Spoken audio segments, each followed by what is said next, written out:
കൊച്ചു ത്രേസ്യ പുണ്യവതി നിന്നിൽ റോസാപുഷ്പം പോലെ ഹൃദയം. ചെറുപുഷ്പമൊഴികൾ. ലിസ്യുവിലെ വിശുദ്ധ ചെറുപുഷ്പത്തോടൊപ്പം 100 ദിനങ്ങൾ. ഇന്ന് നമ്മൾ ധ്യാനിക്കുന്ന ചെറുപുഷ്പമൊഴി വിശുദ്ധ കൊച്ചുത്രേസ്യ തൻ്റെ സഹോദരി ആഗ്നസിന് തൻ്റെ ആതിർവാന സ്വീകരണവുമായിട്ട് ബന്ധപ്പെട്ട് എഴുതിയ ഒരു എഴുത്തിൻ്റെ ഭാഗമാണ്. ഉണ്ണിയേശുവിന് സ്വർഗത്തിലേക്ക് തിരിച്ചു പോകണമെന്ന തോന്നൽ ഉണ്ടാകാത്ത വിധത്തിൽ അത്രയ്ക്ക് സുഖകരമായിരിക്കണം അവിടുത്തേക്ക് എൻ്റെ ഹൃദയത്തിൽ. ഈശോനെ ആദ്യമായിട്ട് സ്വീകരിക്കുമ്പോൾ അവൾ പറയുകയാണ്, എൻ്റെ ഹൃദയം കാണുമ്പോഴേക്ക് എൻ്റെ ഈശോയ്ക്ക് തിരിച്ച് സ്വർഗത്തിലേക്ക് പോകണമെന്ന് തോന്നരുത്. അത്രമാത്രം ഒരുക്കൽ, അത്രമാത്രം വമ്പൻ സ്വീകരണം ഞാൻ എൻ്റെ ഈശോയ്ക്ക് എൻ്റെ ഉള്ളിൽ ഞാൻ ഒരുക്കും. എത്ര തീക്ഷ്ണതയോടുകൂടിയാണ് കൊച്ചുത്രേസ്യ ഈശോയെ സ്വീകരിച്ചത്. നമുക്ക് പ്രാർത്ഥിക്കാം.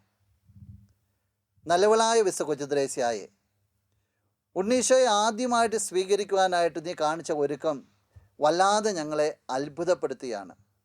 നിൻ്റെ ഹൃദയത്തിലേക്ക് വരുന്ന ഈശോ സ്വർഗത്തെക്കാളും കൂടുതൽ നിൻ്റെ ഹൃദയത്തെ ഇഷ്ടപ്പെടണമെന്നുള്ളൊരു വാശി തീർച്ചയായിട്ടും അത് നിൻ്റെ ജീവിതത്തിൽ ഉടനീളം കാണുവാനായിട്ട് സാധിക്കും. ഇതുപോലെ ഈശോയ്ക്ക് ഹൃദയം ഒരുക്കുവാനായിട്ട് ഞങ്ങളെ നീ സഹായിക്കണമേ. നിൻ്റെ ശക്തിയേറിയ മാധ്യസ്ഥം മൂലം ഞങ്ങളിപ്പോൾ അപേക്ഷിക്കുന്ന ഈ നന്മകൾ നമുക്ക് നമ്മുടെ നിയോഗങ്ങളൊന്ന് ചേർത്ത് വയ്ക്കാം. നിൻ്റെ നല്ല ദൈവത്തിൽ നിന്ന് നീ ഞങ്ങൾക്കായി വാങ്ങിത്തരണമേ. ആമേൻ. നമ്മുടെ കർത്താവ് ഈശോ മിശിഹായുടെ കൃപയും പിതാവായ ദൈവത്തിൻ്റെ സ്നേഹവും പരിശുദ്ധാത്മാവിൻ്റെ സഹവാസവും വിശുദ്ധ കൊച്ചുത്രേസ്യയുടെ പുഷ്പവർഷവും നിന്നോട് കൂടെ ഉണ്ടായിരിക്കട്ടെ, ഇപ്പോഴും എപ്പോഴും എന്നേക്കും. ആമേൻ.